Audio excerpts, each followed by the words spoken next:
जरा सोचिए, एक महिला को उसका पति बेतहाशा पीटता है, वो दर्द से कराह रही है, उसकी रूह कांप रही है, लेकिन कानून कहता है कि यह कोई अपराध नहीं है। क्यों? क्योंकि उसके शरीर की कोई हड्डी नहीं टूटी है। सुनने में यह किसी डरावनी फिल्म की कहानी लगती है, लेकिन बदकिस्मती से यह आज के अफगानिस्तान की हकीकत है। खूब पीटो, बस हड्डी मत तोड़ना। तालिबान ने अब महिलाओं के खिलाफ हिंसा को अपनी किताबों में कानूनी जामा पहना दिया है। नमस्कार, मैं हूं सिद्धार्थ प्रकाश।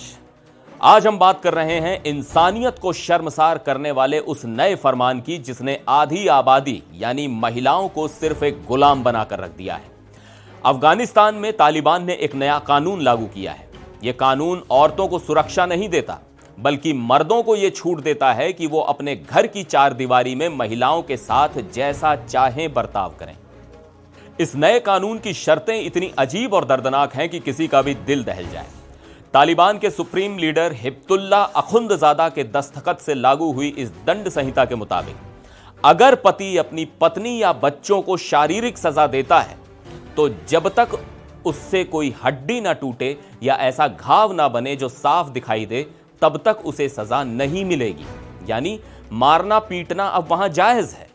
और अगर मान लीजिए कि पति ने इतना मारा कि हड्डी टूट भी गई, तो सजा क्या है? सिर्फ 15 दिन की जेल।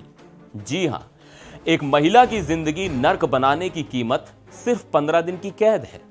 लेकिन विडंबना देखिए, अगर वही शादीशुदा महिला अपने पति की इजाजत के बिना ही अपने रिश्तेदारों से मिलने चली जाए तो उसे 3 महीने तक जेल में सड़ना होगा।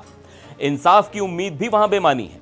अगर किसी महिला को अपनी चोट साबित करनी है तो उसे अदालत में भी पूरी तरह ढक कर आना होगा। वो अकेले जज के सामने अपना दर्द बयां नहीं कर सकती, उसके साथ उसका पति या कोई पुरुष अभिभावक होना जरूरी है। अब सोचिए, जिस पति ने उसे मारा है उसी के साथ जाकर वो गवाही कैसे देगी? यह कानून सिर्फ महिलाओं तक सीमित नहीं है, बल्कि इसने समाज को भी टुकड़ों में बांट दिया है। तालिबान ने एक तरह की नई जाति व्यवस्था बना दी है।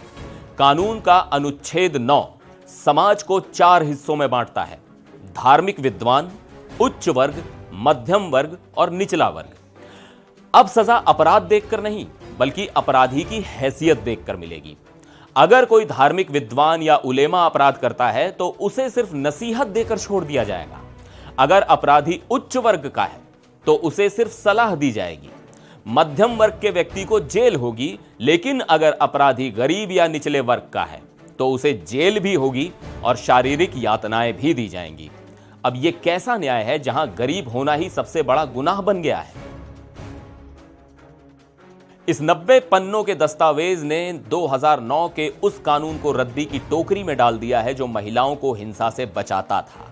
आज हालात ये हैं कि लोग इस कानून के खिलाफ अपने घरों के अंदर भी फुसफुसाने से डर रहे हैं।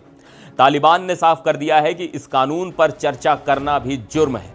संयुक्त राष्ट्र ने इसे डरावना बताया है, लेकिन बड़ा सवाल यह है कि दुनिया की तमाम बड़ी ताकतें आखिर कब तक सिर्फ निंदा करती रहेंगी? क्या अफगानिस्तान की बेटियां इसी तरह घुट घुट कर जीने को मजबूर रहेंगी? आपका इस खबर पर क्या कहना है? कमेंट में जरूर बताइएगा। फिर मिलेंगे एक और वीडियो में। आप देखते रहिए एनडीटीवी इंडिया।